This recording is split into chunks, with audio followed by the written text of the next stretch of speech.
So I was going to play with gaming with you guys. So Christopher's not here, so I can't play a game. It's going to be a worse game, but I guess I can still play the game. I'm going to play the game anyway. A what game? All right. I'm going to describe the actions of a person. Okay. And the first person who dings their buzzer can guess who it was. Okay. Who it is. Okay. So get ready. Are you ready to ding your buzzer? Ding. Or buzz your dinger? Or ding your dinger? Yeah. Or Whatever. buzz your buzzer? Yes. Okay. So here we go. Okay. Young, stupid Wall Street guy, investment banker type, right? Okay, works on Wall Street for a few years, then gets a bright idea to buy the patent on a drug for Alzheimer's disease that the big company that developed the drug discovers doesn't work because they've run 2 clinical trials on it, and it is now clearly does not work. The young kid from Wall Street, though, buys the drug anyway, gets his mom to rewrite some of the studies to make it look like it worked. Oh, nice. All right. Are you with me so far? Yeah. Because she's a doctor. Quote. Oh. She's a, quote, doctor. Got it. And then the kid, the stupid Wall Street kid, packages it up as a new company with a new drug that's going to, really sock it to Alzheimer's. It's totally revolutionary. Goes on Jim Cramer's show. That's the idiot. Yeah, I know Jim Cramer, pumps and dumps stocks. Right. I think it was at the time when he does the IPO, the initial public offering of stock, it doubles in price, and I think it was one of the biggest biotechs of all IPOs of all time, and it goes from $15 the initial opening all the way up to $150 at one point. Okay, who is it? And then no, you have to buzz it when you know who it is. Oh, okay. You don't know who it is yet? I'll give you the answer at the end, but we're not done with the story. Okay. Because the next part of the story is, well, they have to do more clinical trials. That's just part of the deal, right? So the next round of clinical trials comes back and guess what? It doesn't work. And the stock loses 99% of its value in one day. Okay. Goes from $150 to $1.50. Nice. Okay. Actually less than $1.50. Okay. Oh, but there's a catch. What? The guy who I'm describing and all of his friends at the company, they sold their stock before the results were announced. So they made billions of dollars, got out, and then anybody who didn't know the results of the tests got screwed. Isn't that insider trading? It could be considered insider trading. It could be. So you don't know who it is? Leonardo DiCaprio, because he was in Wall Street. No. Okay. I think you're confusing actors with the roles that they play. Okay. I don't know who it is. No, he. I guess you could consider this guy an actor. He's currently in the role of a Republican presidential candidate named Vivek Ramaswamy. Oh, really? Yeah, this is the tech bro. This is where he made all his money, scamming people. And the funny follow-up is that the parent company, he has got a parent company, that little shell company that he had running the little Alzheimer's scam. Each of the last 3 years, it's lost $1 billion. Wow. I don't know anything about him. I'm not following politics. It's just too painful. Well, I think I've told you all you need to know about him. Yeah. Thanks for that. And this is going to make you even angrier. You gotta stop and think about this for a second. Okay. It's one thing to run a scam like that, a con on Wall Street types, because that's right. He's running a scam on Wall Street types. They were too dumb to figure out that he was just repackaging a failed drug. Thanks, Jim Cramer, for doing your due diligence. Right. The thing that really gets me, though, the thing that really makes me want to kick this guy in the balls is that he ran another clinical trial on human beings. No way. Who thought this drug might work. They were given a drug, and they say, hey, this might cure your Alzheimer's. People are saying this is a really good drug. So it's giving them false hope. But to do that to Alzheimer's patients and their families seems like... It's cruel. It's cruel. It's really horrible to be able to do that to someone. That takes just a tremendous amount of psychotic instinct. I don't know what it is, but psychopathy?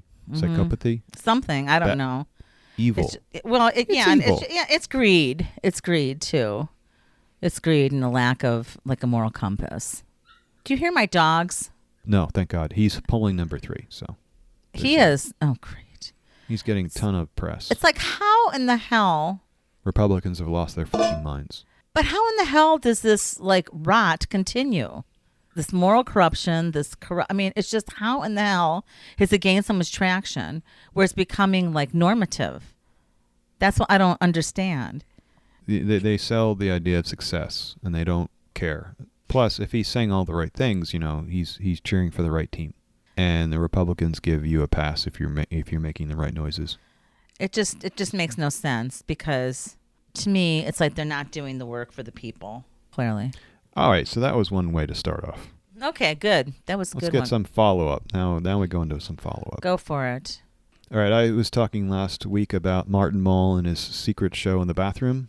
I said it was at the Met, but it was actually the Boston Museum of Fine Arts, not the MoMA. And this was done in 1971. Wow.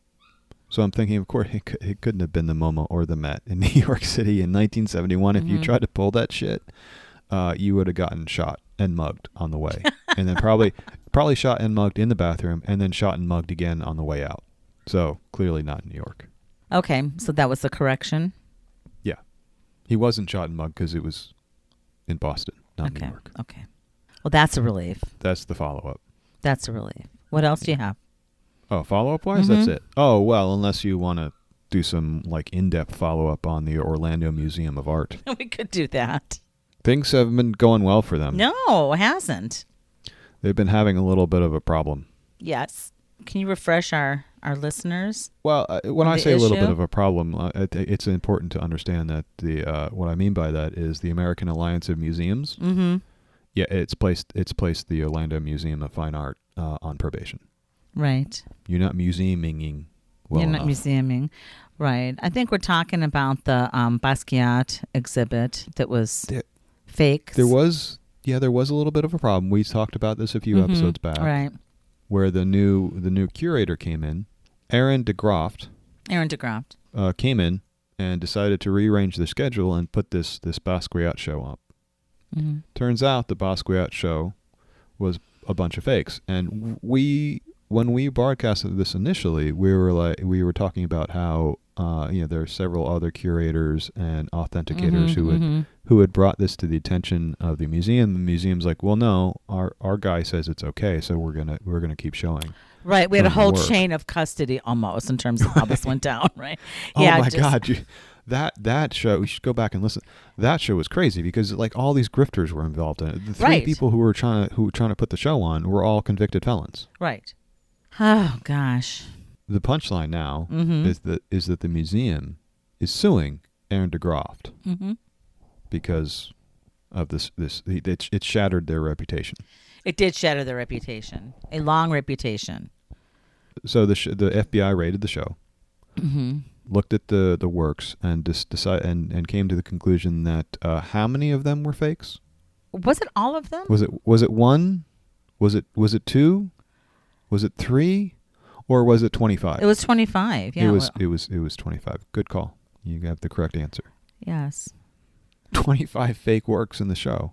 First of all, to me, it completely denigrates Basquiat's work to say that someone can just I know you're rolling your eyes, but no. The part that denigrates it for me is that I can see these aren't as good as his works, right? And I don't think his works are very good to begin with. But that's the part that denigrates it. It makes it. If they were good Fakesquiats, that'd be one thing. These weren't good. No. And what was your point? I'm sorry. Well, that was my point. It's just I thought it denigrated his work, and then for someone to run such a scam, based on this kind of naive work. I mean, to some of it, it's linear. It's just whatever, and to pull such a scam, it just makes me wonder about what else is out there.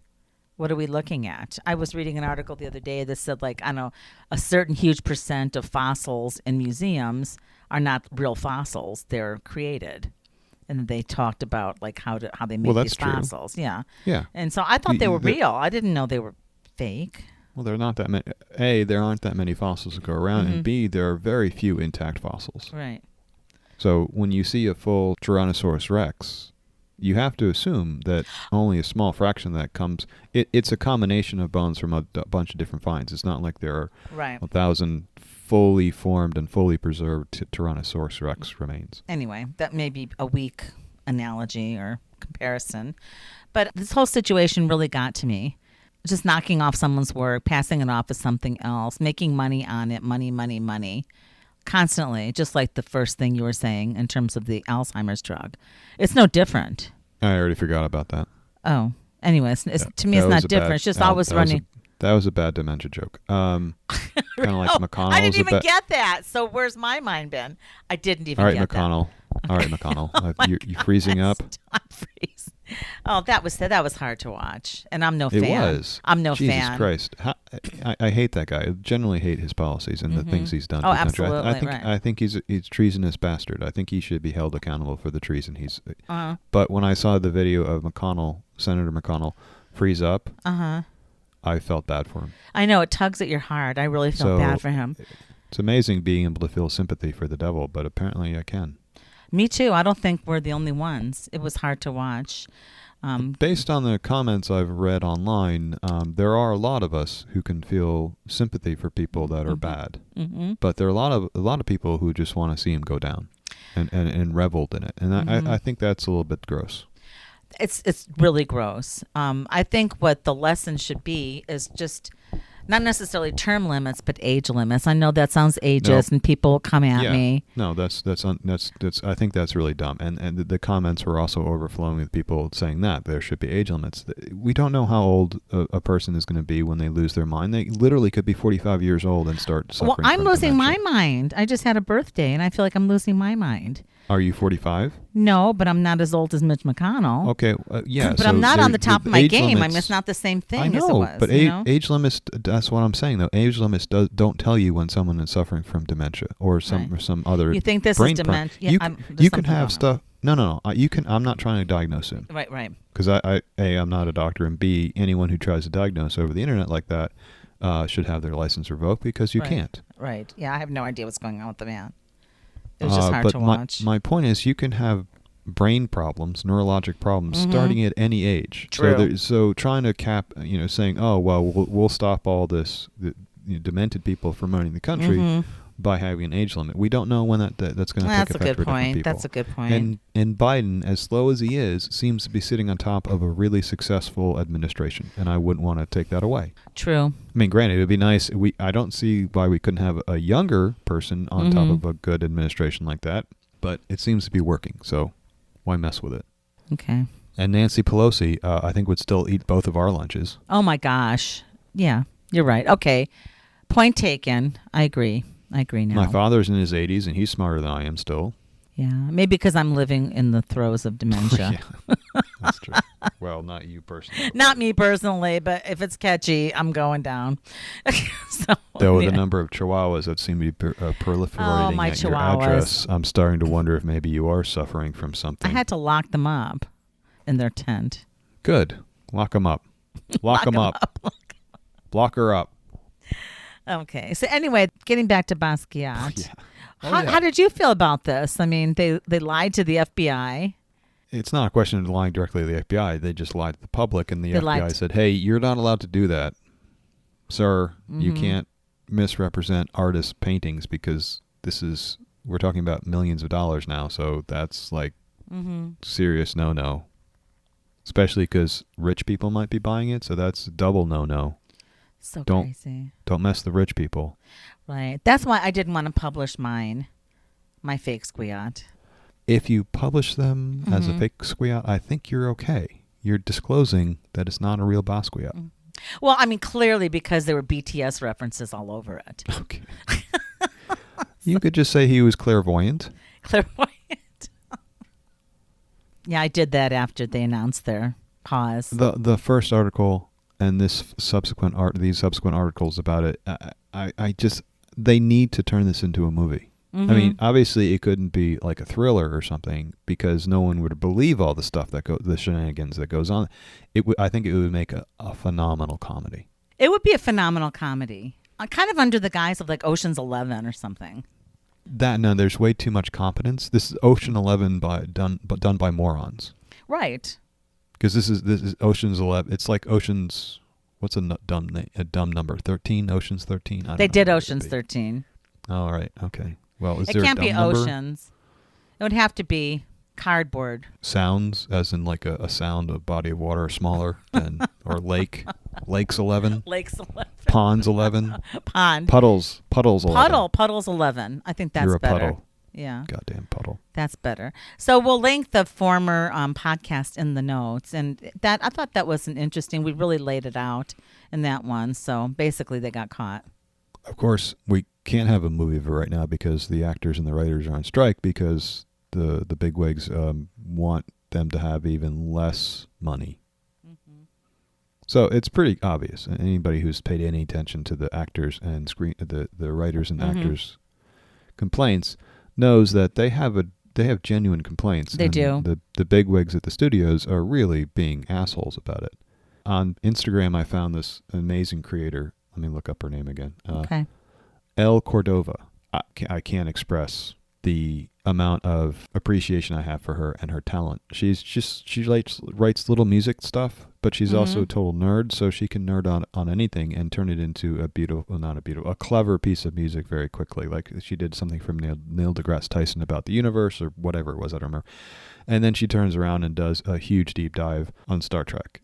But anyway, she did a little song about the actors and writers, and the first comment on that video was a guy complaining about, sure, these actors, 2 or 3 years ago they were telling us all stay home, some weird bizarre kind of conspiracy COVID thing where apparently the actors are the ones telling us to stay home, not the CDC, right? It was the actors. I don't know.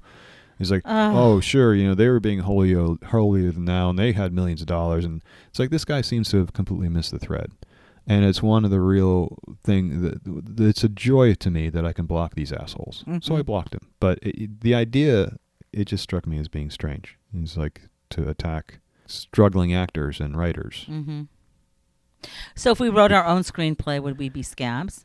Well, the other thing is, just the one point is like he completely missed his point because it was the screen actors and the writers who got really hurt by the COVID because they had to stop all their productions. They did. There is so much stupid online. I really should probably spend less time online. I have enhanced my life first of all, I got off of Twitter/X ages ago, and we all know the story. If anyone listens to this, they know my angst with Twitter/X. I've actually pulled back from Instagram and a lot of stuff, and I have a lot more time. Not that I do anything with it, but I mean, I'm not embroiled in getting that gut-wrenching irritation, reading the stupid comments and going through some stuff. There are a couple people I follow on Instagram and just a couple things, but by and large, it's a time suck for me and it doesn't make me feel good. And I'm tired of every time someone has a good idea or something creative or witty or funny, and then someone's always got to throw shade. And it's like, you can say anything and people's instant knee-jerk response is to be negative, and I'm just tired of it, so I'm tuning it out. Do you know what I'm saying? I mean, I've gotten pretty good at negating that stuff and turning it off, and I don't want to turn off Instagram completely because I wouldn't be exposed to people like El Cordova or this other guy whose I don't remember, but he has a bunch of cats and he does videos with his cats and they're hysterical. I think he's a writer for one of the comedians. Mm-hmm. Since he's not doing anything right now because they're on strike, he's been working with his cats. I love it. Cats are worse than chihuahuas. Cats are fantastic, and to say they're worse than chihuahuas is utterly mad. It's maddening. That's the worst thing I've heard in my entire life. No, it is not. That is like a crime against cats and humanity. I'm horribly allergic to cats, so that's where my frame of reference is. But if you rub them against your face, you will eventually build up a tolerance to them. Oh God, yeah, my eyes are still watering from a week ago. But it could be the air quality in Phoenix. Yeah, it could be that. Yeah, it was in the dangerous category last night. It's always over in the 400. Category. No, not 432. It was in the deep red, danger. Yeah, Will Robinson. I don't think you watch it on a daily basis. Well, we had a dust storm last night, but it's usually awful. Anyway. Yeah. Just to finish up on the Orlando stuff. Yeah, so the Orlando Museum of Art is suing Aaron Groft. Mm-hmm. What do you think should be the outcome of that case? I think they should sue them, and I don't know. How do you repair a reputation? What difference does it make? What money? I mean, they didn't do due diligence. People were greedy, and they jumped on the bandwagon.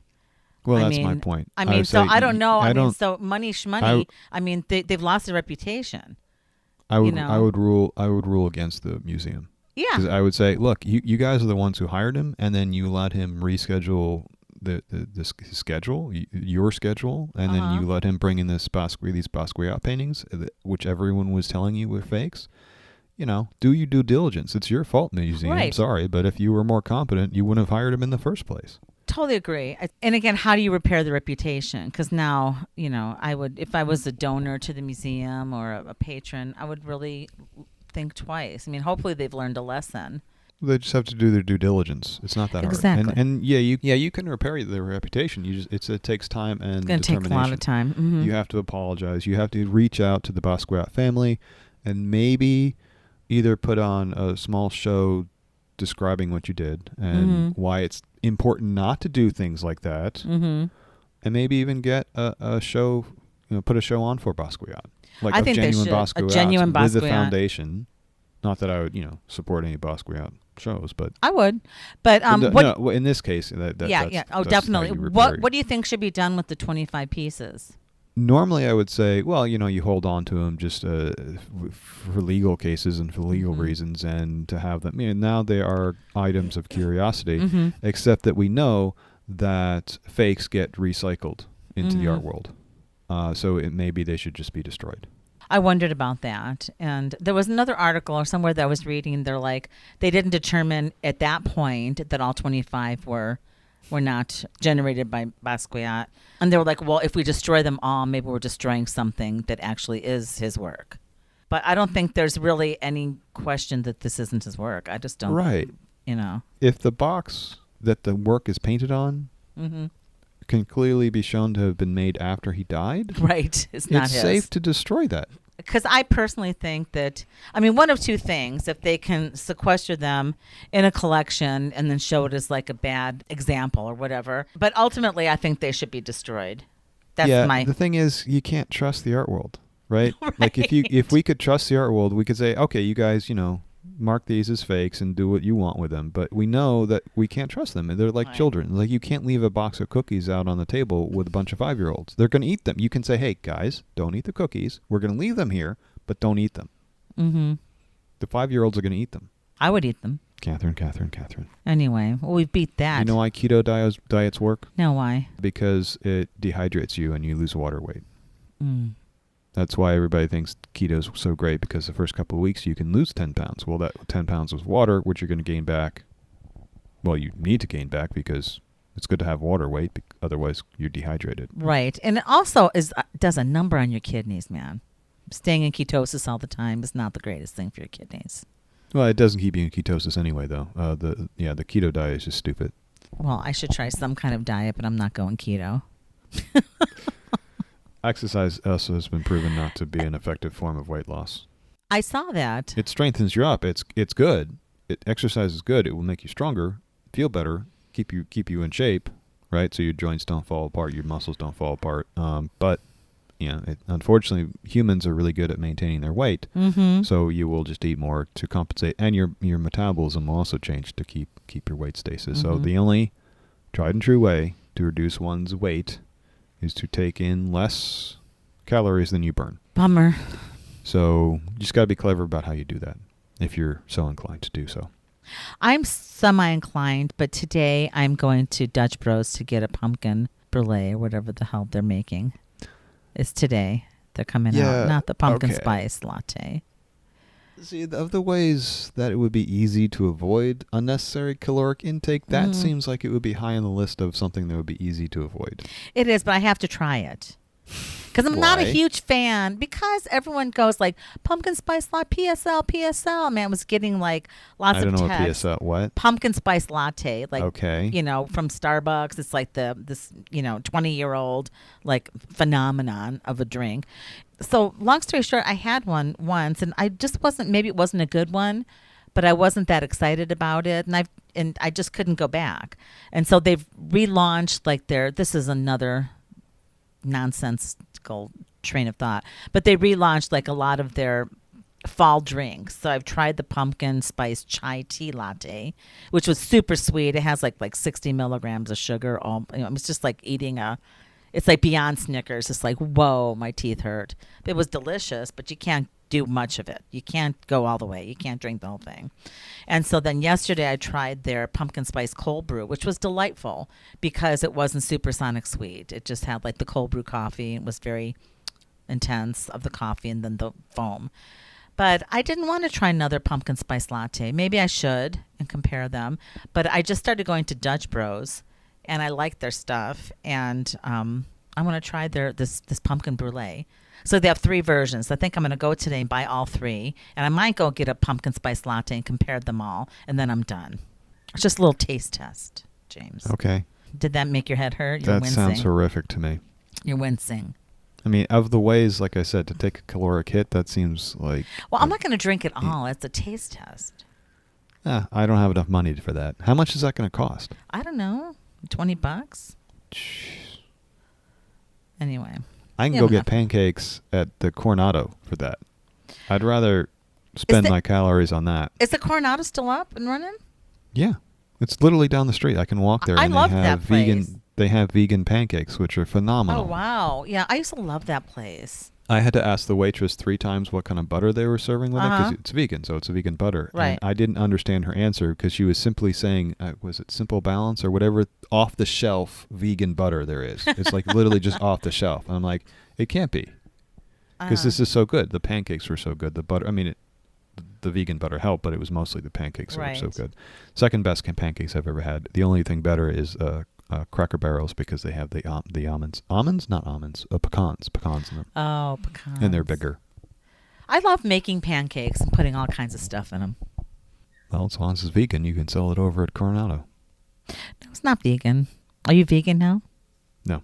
Okay. It's a vegan restaurant. That's all I'm saying. Right, it is, and the fact that they can, because I've had vegan pancakes before, and they were literally inedible. Mm-hmm. So going from inedible to the second best pancakes I've ever had is a pretty big jump. So it is possible to make stupendously good vegan pancakes. It's not everyone knows how, unfortunately. Right. I think a lot of the vegan food has taken a jump in the more palatable direction. I think that we had a lot of bad vegan food because people weren't paying attention to how it was made. They were new vegans trying to come up with new recipes instead of looking at what historically every region of the world has foods that are not specifically intended to be vegan. You know, they just are vegan. But like you go to the Mediterranean, you go to Asia, you go to India, every one of these areas you can find things that aren't specifically vegan but are vegan. They just don't use any animal products. That's just how it works out. So we had a lot of bad vegan food because people were trying to make vegan bread without any understanding of how to do it, and they were trying to make vegan quote replacements for cheese and all this other stuff, and you just bypass that and look what people have been making for hundreds of years that they like already. What was the butter? Simply what? I don't know. It's whatever the off-the-shelf vegan. It's literally you can go to the grocery store and get the vegan butter. I'll try it. I can't simple. I don't remember what it was. I'll try it. It was cheap and easy. Good. It was good on the pancakes. I don't know if it would be good on other stuff. I don't use butter very much. I can't remember the last time I actually did use butter. No? Yeah, that's just a blank. I don't use butter. Interesting. Why would I? I mean, I don't make anything that would require butter. True. I mean, I haven't made a piece of toast in years. That's the only place I think I could. I don't make toast. I'm kind of into pita breads now. That sounds really interesting. Anyway, so... I know. Where's this going? What are we going to talk about next? This toast. episode... This episode is sponsored by Toast. Can I say my thing now, please? Please go. Okay, thank you. This episode, we're going to be talking about toast. So come with us on our journey where we explore toast and toasters and things that you can put on toast and things that you can use to spread the things that you put on toast. Mm-hmm. Are you ready for this ride of toast? This podcast is toast.